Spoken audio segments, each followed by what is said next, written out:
सकल हिंदू समाज रत्नागिरी यांच्या वतीने आज आपण पुन्हा जिल्हाधिकाऱ्यांना निवेदन दिलेलं आहे। आज आमचा जो काही हिंदू जनआक्रोश मोर्चा होता तो मोर्चा संपल्याच्या नंतर आपण एकत्रितपणे सकल हिंदू समाज म्हणून निवेदन दिलं आहे। त्या निवेदनामध्ये आपण स्पष्ट उल्लेख केलेला आहे की शासकीय ग्रंथालयाच्या इथे जे काही अनाधिकृतपणे बांधकाम आहे ते 2016 सालचा कलेक्टरचा आदेश असून देखील आजपर्यंत कारवाई करण्यात आलेली नाही। ते त्वरित कारवाई करण्यात यावी तसं आम्हाला कळवावं। आणि माननीय जिल्हाधिकाऱ्यांनी देखील आता आम्हाला तसं स्पष्ट केलं आहे, रिस्पॉन्स पॉझिटिव्ह दिलेला आहे की काही दिवसामध्ये आपण त्याचा शहानिशा करू आणि ती कारवाई करू। दुसरा विषय जो आहे तो सर्वात महत्त्वाचा की वक्फ बोर्ड म्हणजे उपविभागीय वक्फ बोर्ड कार्यालय जे आहे ते आपल्या रत्नागिरीमध्ये आलेलं आहे।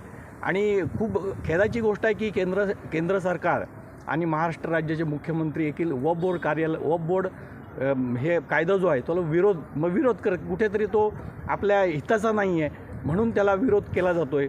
परंतु ही दुर्दैवाची गोष्ट आहे की असा वक्फ बोर्डचं उपविभागीय कार्यालय आपल्या रत्नागिरीमध्ये होतं आहे आणि हा सकल हिंदू समाज ह्याचा निषेध करत आहे।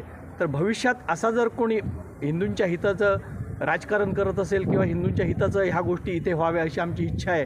आणि दुसरी गोष्ट म्हणजे काय, आपल्या हिंदू धर्मियांवरती अनन्वित अत्याचार होत आहेत तर ह्या कुठेतरी थांबल्या पाहिजे। हेट स्पीचच्या गोष्टी रत्नागिरीमध्ये घडत आहेत, लव जिहादच्या गोष्टी घडत आहेत, हलाल जिहादच्या गोष्टी घडत आहेत, गोहत्या होत आहेत। तर प्रशासनाने ह्याच्यावरती जास्त कठोरात कठोर कारवाई करावी अशा प्रकारचं निवेदन आपण कलेक्टरना दिलेलं आहे। आणि मला आशा आहे की माननीय कलेक्टर साहेब, जिल्हाधिकारी साहेब याच्यावरती विस्तृत चर्चा करतील आमच्याशी आणि योग्य ती कारवाई करतील।